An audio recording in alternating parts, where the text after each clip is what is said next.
Yes, folks, welcome back to Celtic Fans TV. It is starting 11 prediction time once again for tomorrow's trip to Rugby Park to face Kilmarnock. We come into off the back of that 4-1 victory over Hibs on Wednesday.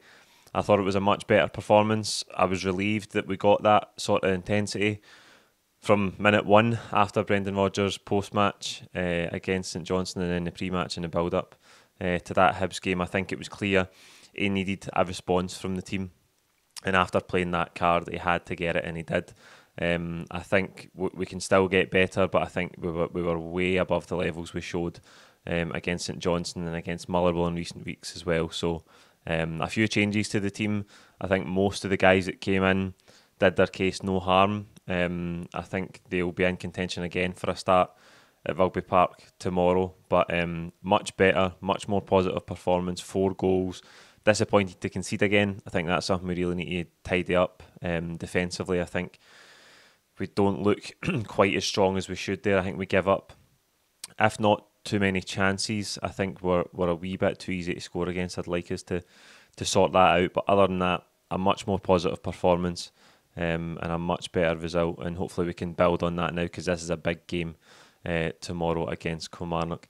This video is sponsored by William Hill. As always, Celtic's official betting partner. We've teamed up with them to give away some great prizes to you, the Celtic Fans TV audience, throughout the rest of this season. We've got another exciting giveaway coming up, by the way. I can't tell you what it is yet, but in the next week or so, we will be giving away a very exciting prize. So stay tuned to the starting 11 prediction to get involved in that one, and you can catch all the match odds by clicking the link in the description of this video. As always, 18 plus, and visit begambleaware.org. Now, Kilmarnock have obviously already beaten us this season at Rugby Park, 1-0 in the League Cup. That was a really, really disappointing day for us, a really poor performance. I think they caught us cold that day.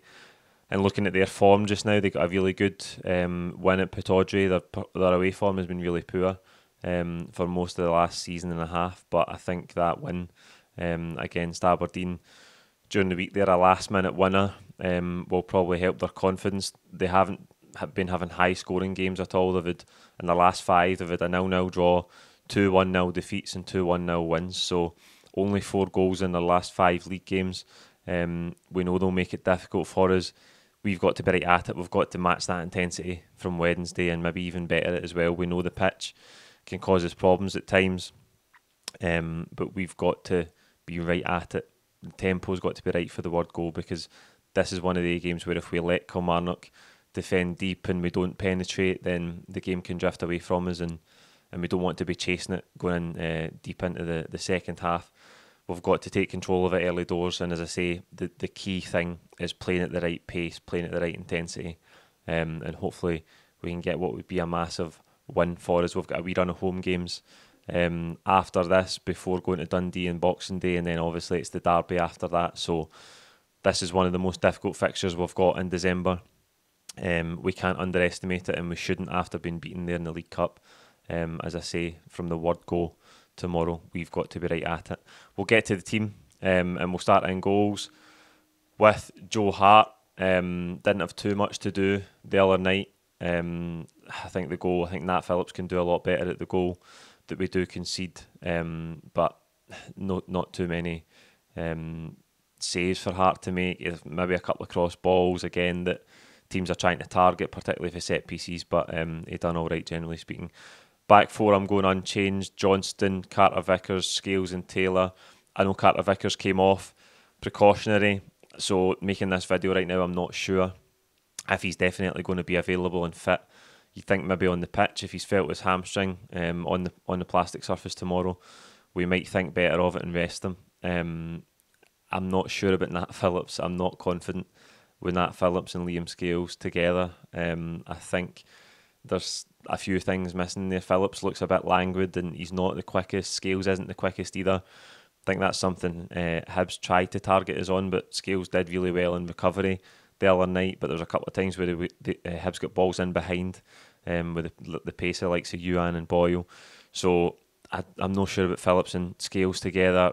I would like to see, as I say, Nawrocki, but Brendan Rodgers keeps saying that the players need to show the levels in training and need to show the personality. So maybe he thinks Phillips is better equipped to come in and handle it just now. But I really hope Carter Vickers can make the game, because he's a huge player for us, and we'll need to defend at times. Kilmarnock will be direct, and they'll try and hurt us, but we need Carter Vickers in there to bring that calmness to the back four.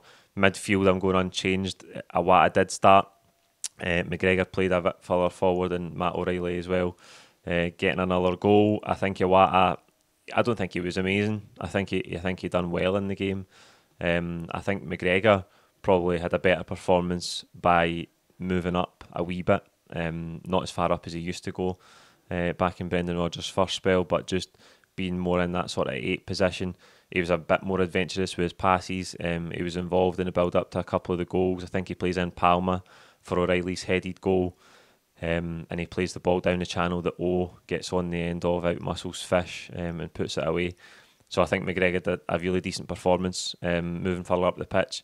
I think Iwata in this game can be important. I think we need to disrupt Kilmarnock. We kind of let them build anything, and I think with McGregor and O'Reilly maybe being able to advance and move further up the pitch, we're going to need those runs to try and break down Kilmarnock's defence. So I think that'll be the midfield 3. O'Reilly, brilliant again, technically so good. His touch, the way he receives the ball, it's so many difficult passes fired into him on Wednesday night, controls them first time effortlessly, gets a great goal, a really, really good headed goal, timing his run to perfection, getting on the end of Palma's cross. He had a few brilliant passes in the second half as well that Alistair Johnston just didn't quite have the pace that late in the game to get onto, but he's an absolute joy to watch this season, Matt O'Reilly. As you can see in the banner at the bottom of your screen, 13 goal involvements, 8 goals, 5 assists. I think it's contributed to more points for us than anybody else in the league has done for their side. So he's in brilliant form, Matt O'Reilly. Long may it continue. In terms of the front 3, again, I'm going unchanged. I think Johnston will play on the right-hand side, Palma on the left, and I think O has done enough to keep his place through the middle, and again, maybe his characteristics can help us in a game like this. I think there's no doubt Kyogo's going through a wee dip in confidence. Probably the first real dip in confidence that he's had since he arrived at the club more than 2 years ago. He hit the ground running. He's been incredible. He scored 60-odd goals in that time. But I just think the last maybe 2-3 weeks, we're not getting him involved in the game enough. We're not getting enough service to him.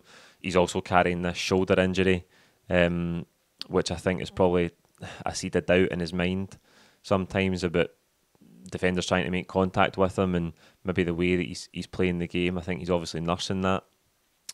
But I think O was good the other night. He obviously gives you a more physical presence.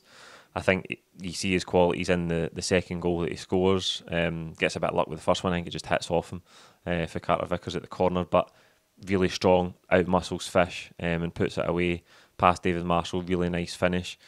Goals will help his confidence, as they do with all strikers, and I think in this game again gives us that option to maybe go a wee bit longer into him. Not that we're ever going to shell it up the pitch, but it gives us that physical presence, and he can cause the Kilmarnock defence problems. We know that, like Stuart Finlay, Kilmarnock have got big players at the back, and they will try and dominate us physically, but O being in there gives us a different dynamic. Mikey Johnston, Brendan Rodgers said he has to do more when he starts games. That's a problem for a lot of wingers. I agree with him. I don't think he was particularly bad, Mikey Johnston, the other night, but maybe didn't have the impact on the game that he had when he came off the bench against St Johnstone last Sunday. I don't think you can make a case for anyone else to start ahead of him though. Marco Tilio didn't really do much. He had maybe 25 minutes, half an hour in the game on Wednesday, but didn't really do much in his opportunities. He got the fullback 1v1 a couple of times, but nothing really at the end of it, nothing really to make a case for him to start this game. So I think Johnston will get another opportunity. Again, he's got to grab the bull by the horns, as Brendan Rodgers said. He's got to take his chance. But I can't make a case for Yang to come back in after recent performances. Mikey Johnston is getting another chance, maybe another last chance, the last chance after the last chance. And he's got to grab it. He's got to take his opportunity, make an impact in the game, and try and prove to the manager that he deserves to be here long term and be a part of this Celtic squad. But Palma, before we finish up, Palma the other night must have been watching starting 11 because he kept going on the outside, kept taking Lewis Miller on the on the left hand side, and put some brilliant crosses in with his left foot. Obviously gets the assist for O'Reilly, but he was a danger all night. He puts the penalty away. A much better run up, a much more speed in his run up. Still a bit casual the way he strokes it into the roof of the net, but I think that's just a characteristic of him. He played really well, and hopefully he can build on that on Sunday as well. So there you go. That's the team I think Brendan Rodgers will go with. If you disagree, let me know in the comments below. Like this video. Please don't forget to subscribe if you haven't already. I'll see you at Rugby Park for the full-time reaction on Sunday. I've got a 5.5 hour drive to make the game on Sunday morning because I'm going down south today. So think of me at 5:30 on Sunday morning when I'm driving up from down south, and I'll see you after the game with the full-time reaction as always. Thank you.